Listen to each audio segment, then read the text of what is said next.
Hi there, welcome to my video. My name is Angela, and as you can see from the title, I'm just going to go through some recent reads. I'm trying something different. I have wrote some notes, which I don't normally do, but I'm trying to see if I can improve my videos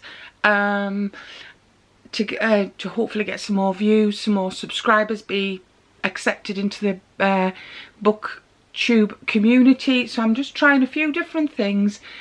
And I thought if I wrote some notes, maybe I'll come across a little bit better. I might, you know, draw more interest. So we'll go. I'll see how we go, because normally I just go for it and hope for the best. Fingers crossed. So I'm going to start off actually with, I'll move that across there, a book that I didn't finish. This is a library book, and I'm pleased I got it from the library and didn't actually purchase it. It was a book that I was so looking forward to when I heard about it, and it's Eleanor, a 200-mile walk in search of England's lost queen by Alice Lexter. Right, so this is the story of Queen Eleanor of Castile, who was the wife of Edward I.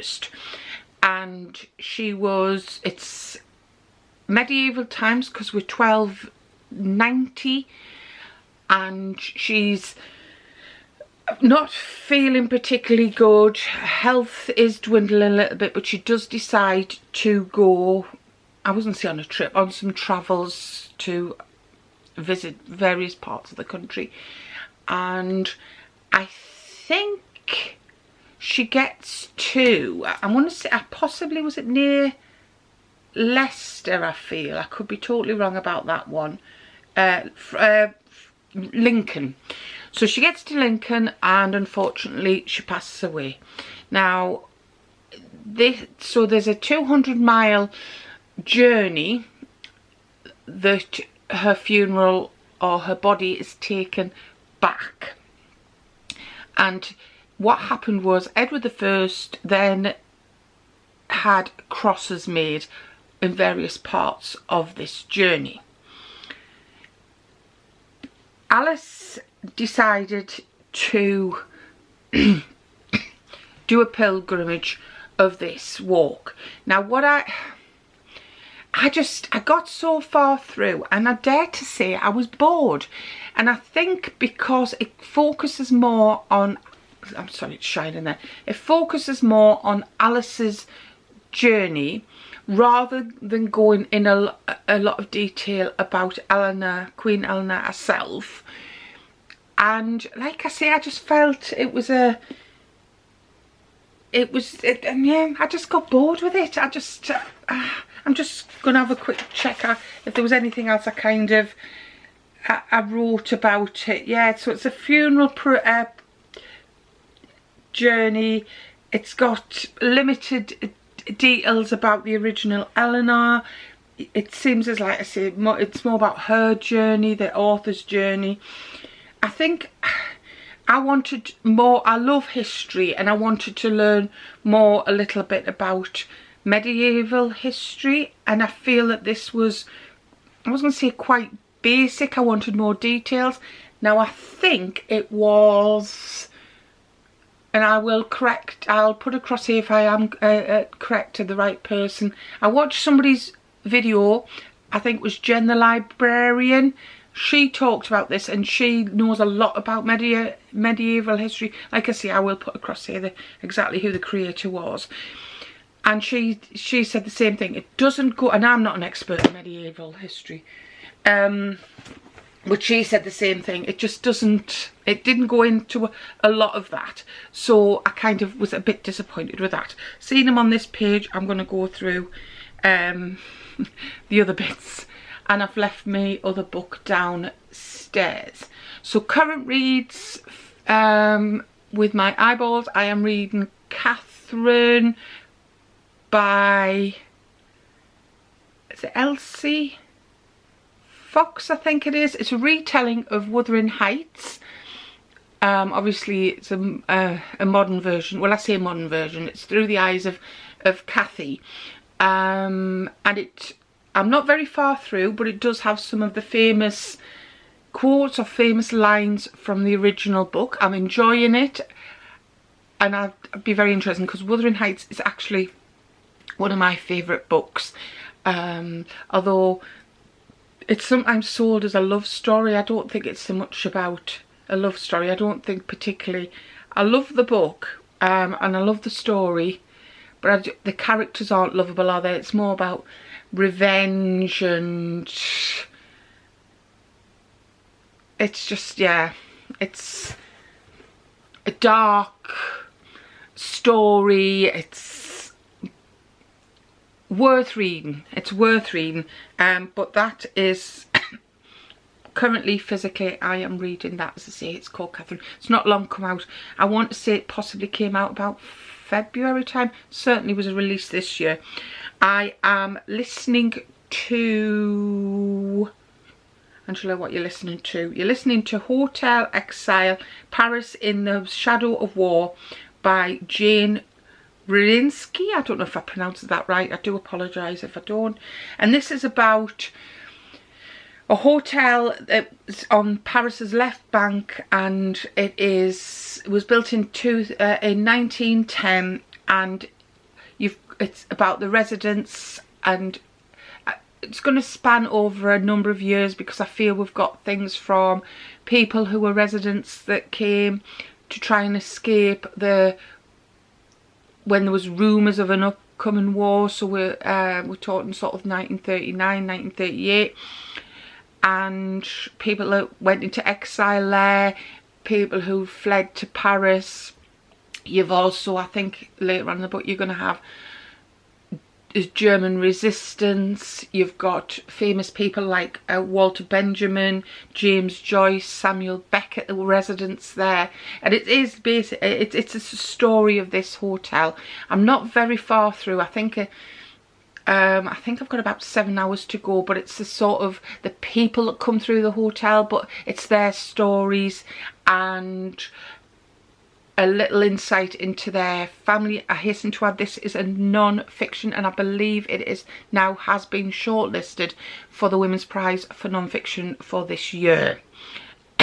As I say, I'm listening to this on Audible. I tend to listen to it at work when I'm getting sorted for the day. I think it's going to be very interesting. I think it's going to be some triggers in there. We're going to have some sadness because of the period of time that we're focusing on. So far we've talked about people that have took exile there, and you know how they possibly had to forge their passports, not tell truths about being Jewish, you know, if they've had to leave family, and it's even mentioned so it doesn't just sort of focus on the hotel itself. As I say, it's focusing more on residents and characters, and how, you know, what's happening to them, and how some of them have ended up being taken to concentration camps. Very interesting, fascinating at the moment. Something we all need to learn from that period of time. I did also listen to Death of an Ordinary Man by Sarah Perry. Again, I listened to that on Audible, and this is Sarah Perry's father was diagnosed with, I believe it to be esophageal cancer, so cancer of the esophagus here, and it's from diagnosis, and I believe he lived, I want to say was it 9 or 14 days. It's a very, very short period of time, and I thought this was done really well, with respect. So it will be triggering for people who have gone through this with their families. She does talk about the decline of her father-in-law, but in general terms. So things that how he changed, possibly, you know, when he was struggling to eat, how his bathroom habits change when they had to get people in, say for social services, but you know, equipment brought in and things. So she talks about changes, but she doesn't go personal. I thought, like I say, I thought it was done quite respectful, but also did give insight into what happens. And as I say, her father-in-law deteriorated very quickly, but it doesn't, I didn't think it invaded his privacy, if that makes sense. And I give that 3 stars. I also, first of all, had listened to, again, that was longlisted for the non-fiction prize, Women's Prize.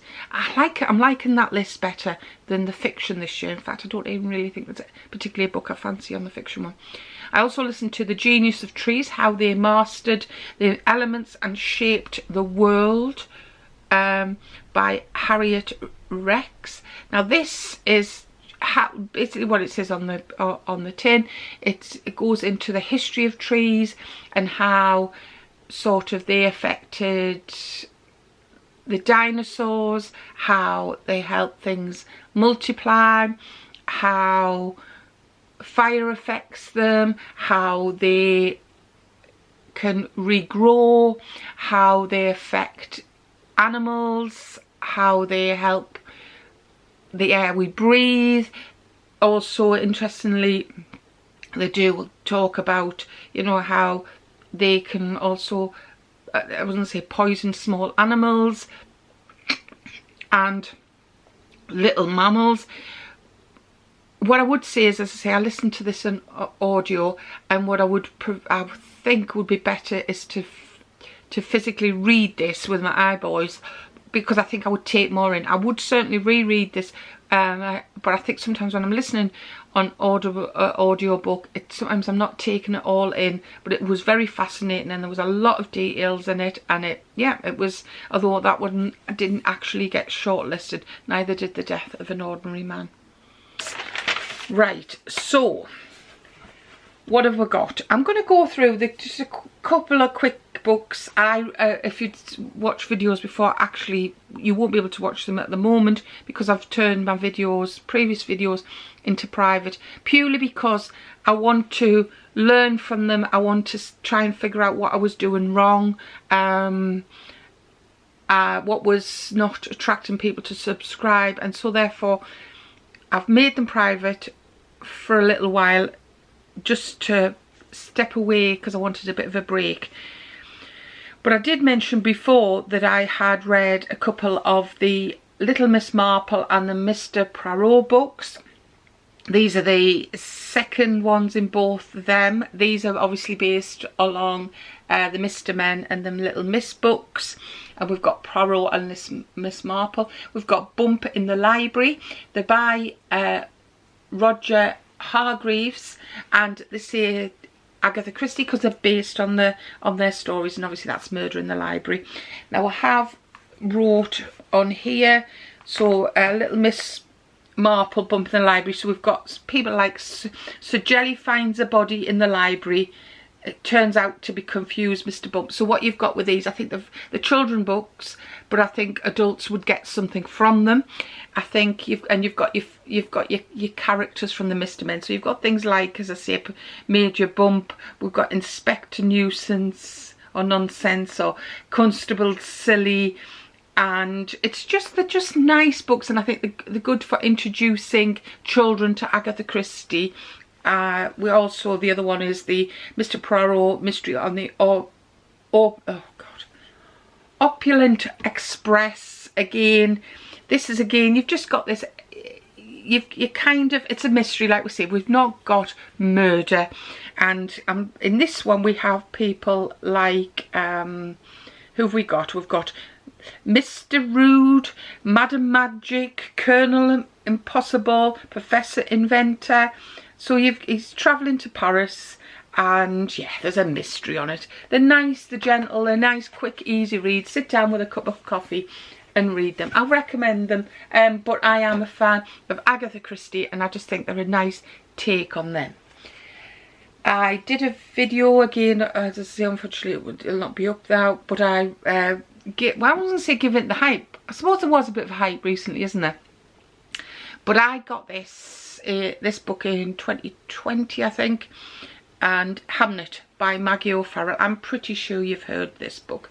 This is the story of William Shakespeare, though he's never actually mentioned it, and his wife Agnes and their family, and their spoiler, the main focus of the book is that Hamlet, which is actually another name for Hamlet, is he dies of what we believe, or Maggie has in the book, as the plague. Possibly this has happened in real life. We don't actually know what Hamlet died of. There's no mention of it in his, I wasn't say burial certificate, etc. And it's how it affects a family. It focuses more on Anya, and it's, as I say, they never actually name William Shakespeare in this, and whether or not this influenced the naming of the play of Hamlet is obviously, there was a lot of hype about this, again, because of the film that came out, which I've also watched, and Jessie Buckley, yeah, won the Oscar for. Well worth it. It's a lovely film, and yeah, it's sort of the summer day in 1596, and it's about, as I say, how his death affected the family. And it is in fact, my colleague last week said to me, she said, I've just read a really good book, I think you've read it recently. She says, Hamlet. She says, what a brilliant book. And I says, yes, it is really, really good, worth reading, worth the hype. And it's just about love and grief, and families, and how people come together. And we hear a little bit about his life in William Shakespeare's life in London, but it focuses more of the home and the family. So yes, I finished that one. I have continued reading, oops, I nearly dropped that book. I've read the spring part of the wildlife year, and this just goes through the seasons and talks about wildlife. For example, let's have a look, so the next one will be summer. So it's kind of, you've got your stag beetle, you've got the trees and the blossoms and how bees are affected, slugs, rabbits, swifts, the dawn chorus, moles and molehills, toads, frogs, and how, you know, we have rain and hares, and it's really nice. And it's a pick you up and put down. I'll read again. I'm reading it seasonally, so I will read about summer when we do come into summer. So yeah, so I'm working my way through that one. Likewise, I'm continuing to work my way through Jane Austen's year, celebrating 250 years of Jane Austen, and this is written by the house, or and it's just, it goes through it month on month and explains. So you get extracts from the books, and if the books have mentioned any certain months. We've got things that would have been happening in Jane's life. There's little extracts of letters. Obviously, we don't know what, all our letters are no longer available. You've got, it's just, I suppose that it's things that are based on what would have been happening in Jane's life. It's sort of like baked apples, so what they would do. You've got the areas that lives in, like I say, a letter she wrote to people. Extracts from the books. I'm just flicking through what was in March and April, so it's that sort of thing. So yeah, again, working through that as we go. So we will where am I at then? So So have I got anything else? I've spoke about those, and finally what I've read recently was Flawless by Elsie Silver. I thought this was okay. I give it 3 stars. Again, I picked it up because of it was a sort of a big hype, wasn't it? A book talk, popular book. It's a cowboy romance. It's very spicy. It is quite explicit in parts. I think so age appropriate reading it. I did find it at first, I think the first sort of line or first couple of lines, there is quite some bad language, which at first I thought, I don't know if I'm going to particularly like this. It is I think it's enemies to lovers. It is, so but I do feel there's a bit of a story with it, and you've got, so it's more, so you've got that contemporary romance. I'm just having a look and see what else I wrote about it. So yeah, it's a spicy open door story, explicit scenes. It's like I put down, it's a run-of-the-mill contemporary romance. It is. It's like, you know, it's your normal romance. It's based in a small town. I've put there, isn't it? You've got forced proximity, a sports romance, and you've just got the story. You've got the 2 main characters. He's a bull rider. She's a sports agent. She works for her father. She's sent to look after him. To the main character, it's a sort of slow burner romance, and yeah, he's got a bit of a reputation, you know. It ends how you feel it's going to end. It was okay. I just picked it up. I took it away with me when we went to Scotland, because I just wanted what I would say, like a quick contemporary romance to read while I was away. So yeah, it was okay. I don't understand what all the hype was for them. If you have enjoyed this video, please do give me a thumbs up. Subscribe to my channel if you don't already do so. I'm just seeing the front of this. Let's go for a rose emoji. If you've got to the end of the video, it just tells me that I'm doing something okay and that you've managed to watch it to the end. Do take care, and please join me again on another video if you like what you see. Thank you. Bye.